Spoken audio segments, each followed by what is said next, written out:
My name's Andy, and this is the most magical podcast on earth. When I'm not on holiday at Walt Disney World, I'm planning a holiday to Disney. And when I'm not planning a holiday to Disney, I'm talking about Disney with other UK fans like me who make the trip to Orlando and the House of the Mouse. So if you too are goofy for goofy, then this is the podcast for you. Or maybe you're the Disney novice, the fan who's just thinking about or trying to plan your first ever trip to Walt Disney World, and you thought that DVC was a home TV shopping network. Well, then this really is the podcast for you. Each episode, I'll be chatting to other Disney superfans from around the UK to share their memories and their magical times. And this week, we catch up with Emma and Adrian with some great advice if you want to know what it's like coping at Walt Disney World in a wheelchair. I feel now, ironically, more comfortable getting on a plane going to Disney World than I would, say, going to a theme park in this country. I'm also going to be answering your Walt Disney World questions, getting the latest news from parks and everything that's going on in Walt Disney World right now, and maybe some gossip about a Disney cruise that we can do in the UK. Make sure you keep in touch as well. Facebook, Twitter and Instagram, we are at PodMagical. This is the most magical podcast on earth. As part of the Secret Recordings Network, we'll answer your questions on every episode of the podcast. If you've got any to send over when it comes down to Walt Disney World planning, do my best to answer it. Drop it over. Facebook, Twitter, Instagram, PodMagical. Hello to Peter, who's looking forward to a trip to Walt Disney World at the end of February next year. I want to know what the weather's like and how busy is it. I'm worried, having seen the news over the last couple of weeks, about spring break. When does spring break usually fall? Firstly, spring break is usually about a month before Easter. You're usually looking around March, April for these spring break holidays. That's usually a big holiday that American schools have. It lasts about a week. So yeah, usually March, April. So if you're going towards the end of February, you should be all right. You shouldn't miss it. You might get a few little bit of crowds towards the end of your holidays if you're going to be there in March, but usually you're all right. And also the weather is great. I've been at the end of February. The weather is lovely. You're probably going to start off with it being quite cool, but it doesn't get really hot and humid. And also as well, if you go in the end of February, you should catch the beginning of the Flower and Garden Festival. Even if it's not started at Epcot, you should still get to see the topiaries. So end of February, good time. Any questions? Facebook, Twitter, Instagram, PodMagical. Want to be a guest? Same place. It's Emma and Adrian who are this week's guest. And also they've got a guest of their own with them. I've got to mention from the start, if you hear a squeaky toy in the background, who's that? That's Ahsoka, our little 6-month-old border collie. Because you've got a dog called Ahsoka, we can only assume that you are massive fans of Star Wars. Oh, we certainly are, yeah, both of us. We decided our next dog was either going to be called Ezra, which is also a Star Wars character, or Ahsoka if she was a girl. Obviously Ezra if it's a boy. Does that mean you're going to get another dog as well? Eventually, but obviously one's enough right now. yeah, one's too much right now. We can't hear Ahsoka in the background at the minute, Emma, but if there's a squeaky toy, that's who it is. Let's talk about your Walt Disney World journey then. So why is it that you love Walt Disney World, the both of you? For me, personally, I'm a latecomer to it, shall we say. I didn't go for the first time until I was an adult, but it's been the sense of community with it all. You don't get that anywhere else that I've been to at all, and other hobbies and interests that have places like Walt Disney World. Yeah. But also, they have steam trains, and that's my thing. And dinosaurs. Oh, you're a big fan of steam trains? I'm a big steam train fan, yeah, and dinosaurs. Oh, well, you've got all that going on at Walt Disney World. Have you done the Behind the Steams tour? Because you can do like a private tour of the train. Yeah, I've done it a couple of times. Not only was it about trains, but obviously there's a lot of Disney trivia and everything there as well. So it's not just about the trains. Emma, were you the one who got Adrian into Disney then? How did you guess? I basically have been a massive Disney fan nerd my entire life, and I went to, and obviously Disney World is like literally, you know, when you're a kid you imagine magical worlds, but you know, Disney World is the actual world inside your head but real. The Mecca. And but yeah, I went, you know, I've been going since, well, I went as a kid and fell in love with it, and ever since we met, 19 years ago now, I've been going, we need to get back there for our honeymoon, and that was always the plan. So that's where you went on honeymoon? It was, yes. That was my first time to Walt Disney World, our honeymoon, yeah. It'd always been somewhere I'd always a kid, always wanted to go to, but we weren't able to. So when Emma suggested Walt Disney World as a honeymoon destination, you were like, yeah, let's do it, let's go for it. Yeah, I mean, I don't even think it was ever suggested. It was just a done deal from the off. For both of us, because obviously I was desperate to go and she was desperate to get back.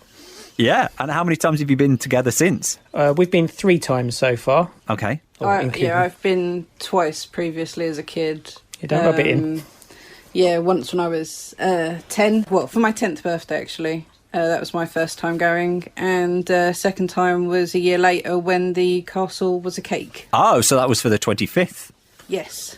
What do you remember about the first time you went? I don't remember masses about it. To be honest, I remember kind of where we stayed. We stayed at All Star Sports. I remember for my actual 10th birthday, in the morning we went to the Polynesian for a character breakfast and met like Minnie and Chip and Dale. And during the day we went to Epcot, and you know, being a kid, I was a little bit bored, to be honest, in Epcot. What? But we happened to walk around the corner and saw Belle and Beast, and Beauty and the Beast is my all-time favourite film, so it was like it was meant to be. I think Mickey Mouse knew you were getting bored, so went, right, send out the Beauty and the Beast characters. I mean, yeah, Epcot is kind of okay now. Obviously, I'm older, but when I was a kid, I was like, oh, I'm bored. Oh, no. So were there just the two parks then the first time you went? Twice I went. Animal Kingdom was the only thing that wasn't open. Right. And then what about your honeymoon, your first time going together then? Oh, it was amazing. Obviously, Emma had given me, and her family had given me all their stories, and we'd watched lots of vlogs and everything. So I kind of knew what to expect, but you don't know what to expect. So you're still just blown away by it all and how amazing it is. We stayed in the Art of Animation. As well as Beauty and the Beast, Emma's also a huge Little Mermaid fan. So as there's Little Mermaid rooms, that had to be so you done. had the Little Mermaid room for your honeymoon? We did, yes. Yeah. That's perfect. Yeah. I love it. But no, that hotel screams us, because we love all the artwork. We love seeing behind the scenes stuff and, you know, the concept art of all the films. So the fact that there's a hotel with that was a no-brainer for us. That is the most Disney of the Disney hotels, isn't it, Art of Animation? Yeah, that's like my thing is basically it's just Disney from the moment you wake up till you go to sleep, and that's my ideal, to be honest. And that is your favourite resort out of all of them, would you say? Yeah, I mean, we've only stayed at Art of Animation and Pop Century. We don't really desire to stay anywhere else, so... Done us well, haven't they? So yeah, if it ain't broke, don't fix it. And what are the rooms like there? Because I've got to mention that because Emma, you're in a wheelchair. So do you have to particularly request certain rooms? Yeah, you have to ask for a disabled room or accessible room. Sorry, should I say? Right. And yeah, it's similar to a normal room in a way, but instead of the two big beds, there's just one much bigger bed, and then that means they can turn the bathroom shower room into a wet room. Yeah, they're a little different, but not very different. And is that the kind of thing you can book when you're booking your holiday online? Can you request that straight away, or do you have to book the holiday and say, well, we need to request an accessible room? Well, basically, when we've booked it through Virgin the 3 times we've done it, and you can, when you book it, obviously say, you know, I'm in a wheelchair, I need an accessible room. The weird thing is when the rooms are... Sorry, that's our puppy. when the rooms are available is different to when the holiday's available.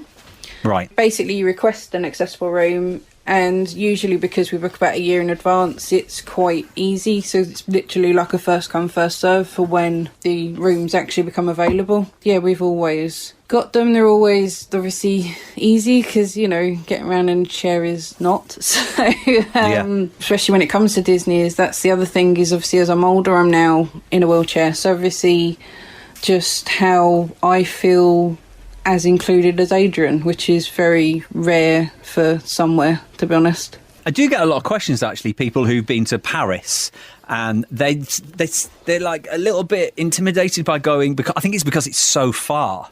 So in terms of getting around, in terms of like from the flight onwards and getting from the airport to the hotel, how do you kind of like deal with that? Again, it's letting them know you're disabled.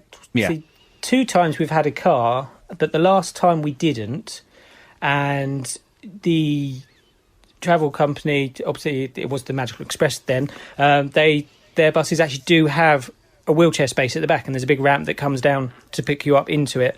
Or they could supply another vehicle that is wheelchair accessible to take you to the hotel from the airport, and obviously back the other way again at the other end. It's one of them things where, obviously, as I went as a kid, I wasn't in a chair. I unfortunately have spinal and hip damage and arthritis now, so I am in a chair. But it was especially when we were planning on trying to go, it was one of the things that scared me the most. Obviously, trying to get around and everything, and how do you do rides and everything. There wasn't as much information the first time we went, but I knew that they obviously had the DAS system, the Disabled Access Service, or Accessible Service, I think it's called, which is like a ride access pass. So they've got that. Obviously, airports, if people are worried, there is a thing called special assistance in airports, because obviously when it's the two of us and you've got suitcases, it's kind of hard to,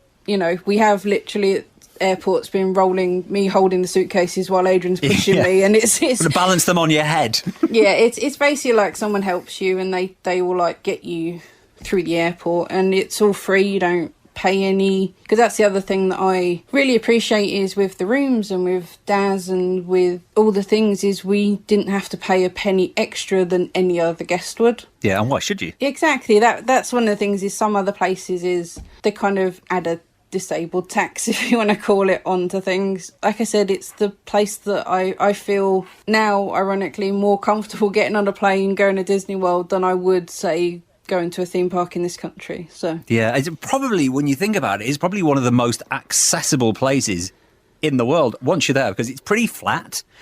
All the transportation is ready and equipped to cope with anything, whether it's a wheelchair or a buggy or whatever, isn't it? It is, yeah. I mean, it's one of the things they tell you when you go up to guest services in whichever park you go to first for to register as DAS per trip. The first thing they tell you is obviously that every queue line and everything, we try and make them all wheelchair accessible. Everything that they can reasonably do is wheelchair accessible, including some of the rides. You can actually put the wheelchairs on the rides for a few of them. So which are the best rides to get on and off in a wheelchair, and which ones you would stay away from? Space Mountain's very hard to get on, because obviously every ride you can push a wheelchair up to the vehicle, and I can stand for like up to about 30 seconds. Getting down into because obviously Space Mountain, you have to climb into it, don't you? Yeah, I think you've got to be actually a contortionist to be able to ride Space Mountain. I mean, this is the thing. Like, I've obviously, how am I going to do this with my, like, kind of broken body? And, like Adrian's going, it's difficult for me as well. Yeah, I was going to say. I mean, there are, like we said, some rides like Jungle Cruise and It's Small World. You can put the chair, go straight on kite. You can on Jungle Cruise as well, and the Mexican Donald ride. Mm-hmm. But the thing that's actually the best we found is Toy Story Midway Mania. When you go in the chair, there's actually two vehicles that are separate, which I never knew. And the whole back comes off. Oh, right. And you roll the wheelchair onto the vehicle. Obviously you can only have two, there isn't people behind you. Yeah, so you roll the wheelchair on, you've got your own little gun and stuff. But the thing that I am so thankful for with my arthritis is that the actual gun on the vehicle is different. Obviously for everyone else they have to pull the cord. Yeah. We don't have that. There's a button on top that we press. I didn't even know that. Yes. I suppose this you wouldn't see unless you actually needed it. That's what I'm saying. Like, it's some of these things that we only found out literally from going on our first trip and basically going, okay, what can I do and what can't I do?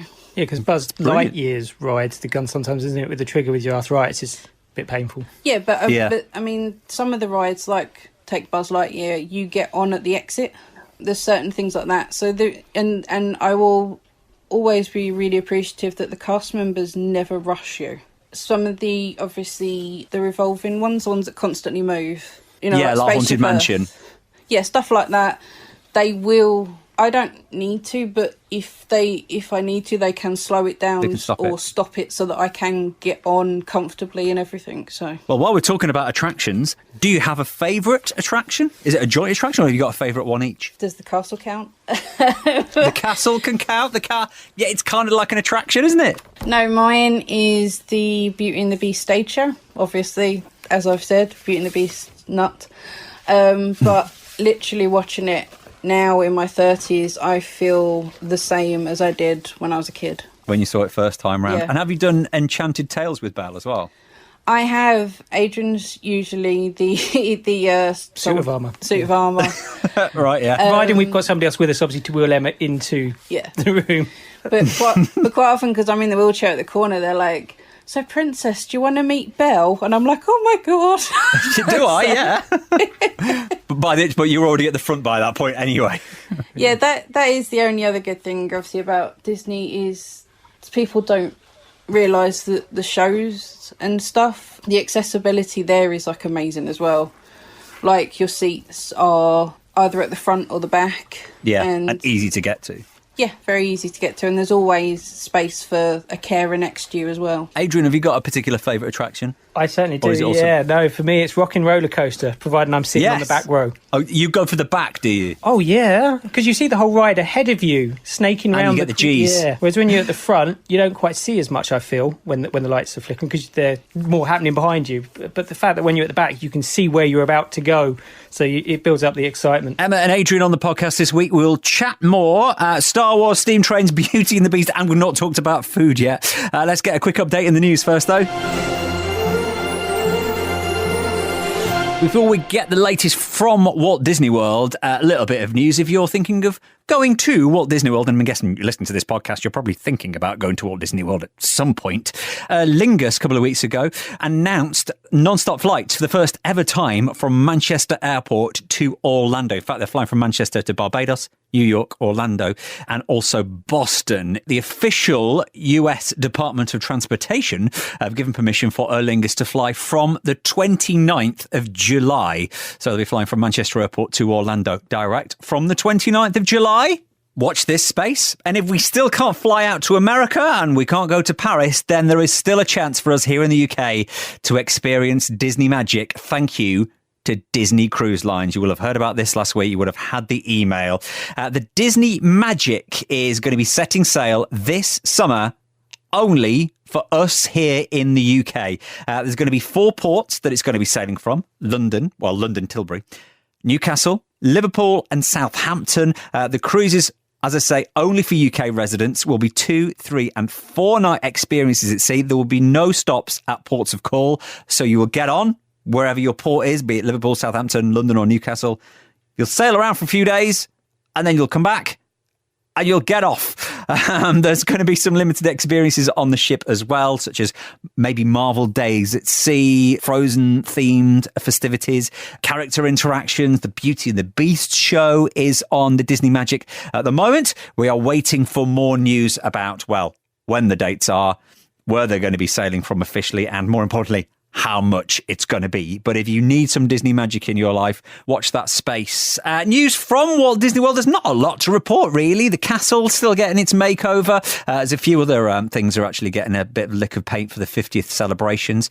Prince Charming's Regal Carousel at Magic Kingdom's getting the gold leaf restored on that. And also the sweet shop where you get your crispy treats from. The Main Street Confectionery, that's closed for a bit of a makeover at the moment. And also at Magic Kingdom, they've been testing facial recognition. So you'll still scan in with your Magic Band, but rather than using a fingerprint, they're trying facial recognition. So obviously less touch points for the future. And also Magic Mobile is now in use at Walt Disney World. If you've got an Apple iPhone or an Apple Watch, any Apple device, I don't think we wanted to take an iPad, but basically you use it the same way that you would use your Magic Band. So getting into hotel rooms, which you can do, getting into the parks, only available on Apple at the moment, but on more devices very soon. And finally, the Epcot International Food and Wine Festival has been announced for this year. It's a long one, beginning on July the 15th right through to the 20th of November. And I notice it's the Epcot International Food and Wine Festival. It's not the Taste of Epcot International Food and Wine Festival. So it looks like they're going full on this year. Although live performances from big named artists are probably not going to return this year at the American Pavilion because they've announced that Voices of Liberty, Mariachi Cobra and also the Jammin' Chefs are going to be performing live. That and all your favourite food from around the world, and maybe Epcot International Food and Wines Festival. It's going to be on the whole of summer into the beginning of autumn. So fingers crossed, we might be able to go. We'll keep you updated with anything else that's going on over at Walt Disney World or any other news that comes out about travel restrictions or those cruises from the UK. Make sure you follow us on Facebook, Twitter or Instagram, or all three. @PodMagical is where we are. Emma Emma and Adrian are the guests for this episode of the podcast. Now, we mentioned before that you're Star Wars fans. Have you actually been to Galaxy's Edge yet? No. Unfortunately not. No, it opened just after our last trip. No. Literally how long after your last trip did it open? I can't remember now. I tried to block this stuff from my memory. We went in May, and I think it opened in September, didn't it? Yeah. So, but the thing is, we literally have pictures of Adrian on rides like Tower of Terror. Yep. Going, oh, Star Wars land. Yeah, So it was more Slinky Dog. Everyone else is screaming in the picture, and you've got me instead pointing out. Trying to see it. Yeah, so I remember when we were walking off the ride, and you go to see the pictures, and there was another couple. I think it was the woman went to her other half. What was he pointing at? And they went, well, Star Wars. There was that time when they were building it where, like, literally wherever you went in the Hollywood studios, like Slinky Dog or Tower of Terror, just trying to see what was going on. Yeah. Oh, last time we went, he was literally up against the wall, like, please let me in. I did, didn't I? I stood next to the wall in the limited edition T-shirts. I was standing at the wall by the walls. Not having it. So have you got another trip planned? Then you can actually finally get to Star Wars. Well, we did have. It was this May, so we'd be getting ready now. But obviously that's been cancelled for the moment. So we're definitely going to go in 22. So you scrap this year. You're going, well, forget this year. We can't say we fully scrapped this year, but we've set in stone November next year so that we can try the Christmas season, because we've always gone in May for May the 4th. Of course you have. Yeah. So we're going to go to see it all done up as Christmas for sure. But obviously if things are safe enough and everything else is in place, then we will go before then as well. Well, fingers crossed. We'll see. I've not asked you what your favourite memory is. Oh, for me, obviously, you've been on your own, and then you've been as a couple. Do you have a particular favourite memory? Yeah, my favourite memory is actually the first morning of our last trip, which was in 2019. It was just one of them magical mornings that when you've been to Disney, you just kind of go, this is it. We obviously go to Magic Kingdom first morning, and we went for the castle show. We were at the front. I obviously had a Mickey on my lap, as I always normally do.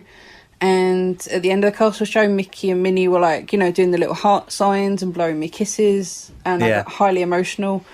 But then we went back down to the front of the station because obviously, as Adrian has said, he loves trains. And we went to see the train because obviously it wasn't moving. Then it was in its stationary position, and literally just as the Blue Angels flew past, they're like American Red Arrows. Right. Yeah, so just as we got up to the steam loco sitting there for people to go and look at because the railway isn't running, they went, the attendant there person went, the Blue Arrows will be flying past in a minute, so don't rush off.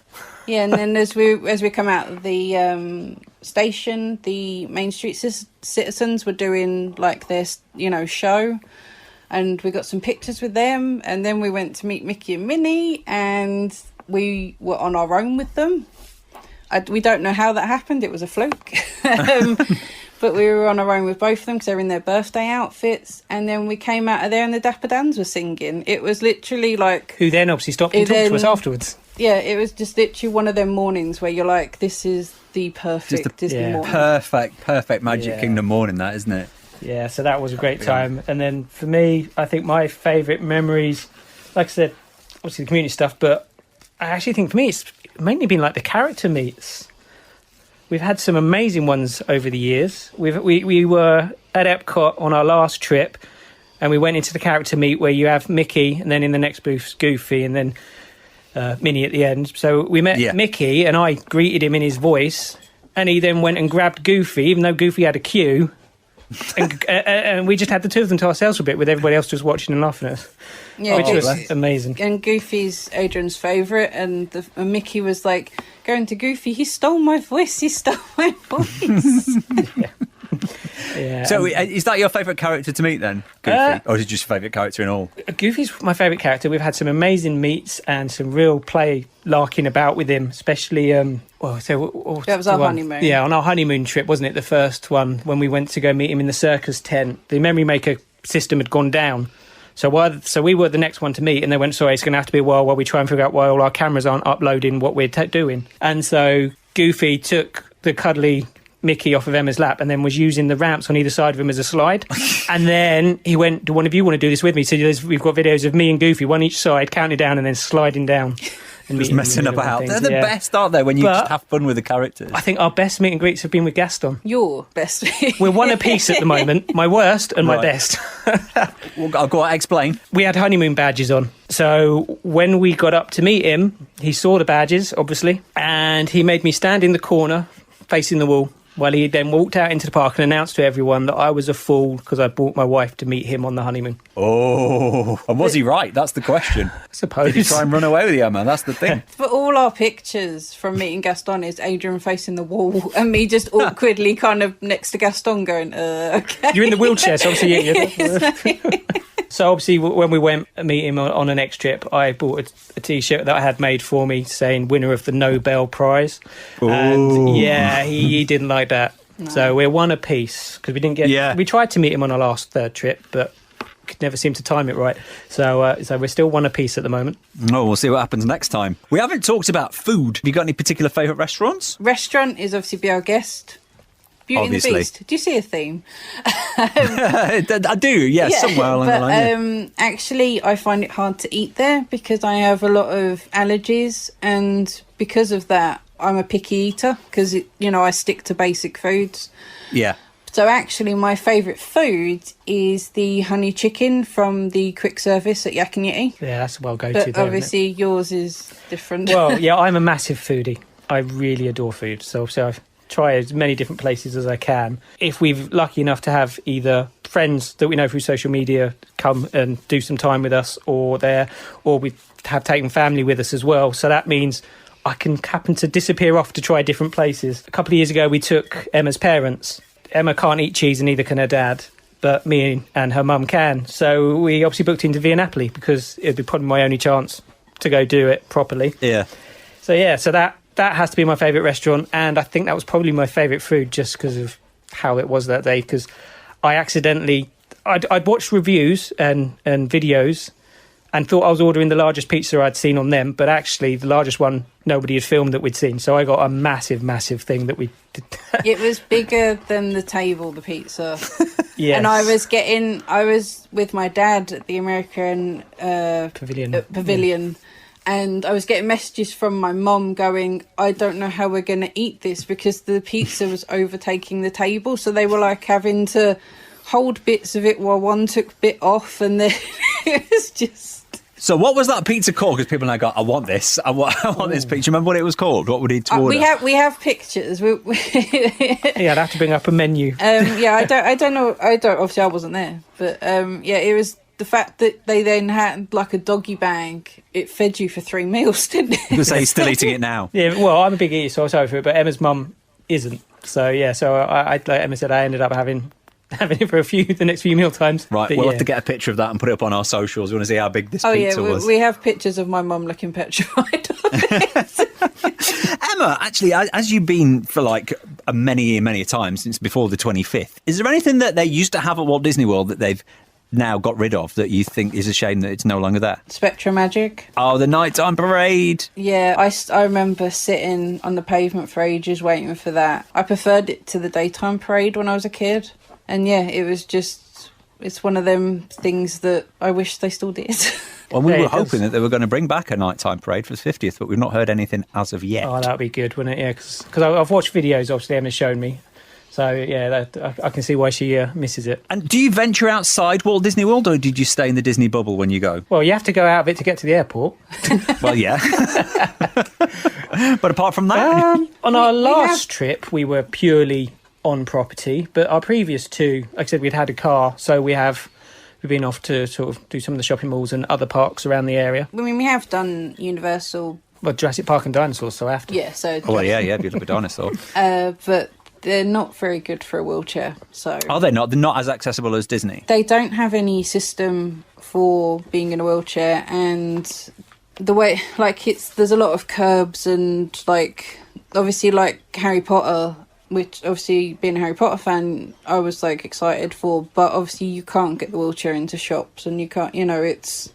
not very easy. So. Yeah, it's very difficult, isn't it? Come to think of it, you don't see as many wheelchairs in Universal parks as you do in the Disney parks. No, I'd say Disney, you're completely included as if you're just anybody else. So in terms of planning when you go, have you got a particular strategy? I know things are a bit different at the minute because there's no fast passes and dining plans and stuff. For me, my planning is to just let Emma do it. That's always good. And if anybody's listening now going, right, I'll give Emma a shout, she can plan mine as well. Oh, she has for people, haven't they? People do get in touch with you. Yeah, I have. I do the same. I love doing it for people. Well, no, I mean, especially we have had quite a few disabled people message us and ask how to do it. And basically, I have a giant whiteboard and we usually go for like 10 nights. So we try and do each park at least twice. That's the kind of rough rule of thumb. Using magic hours as when our guide of where we're existed. going to be when they were there.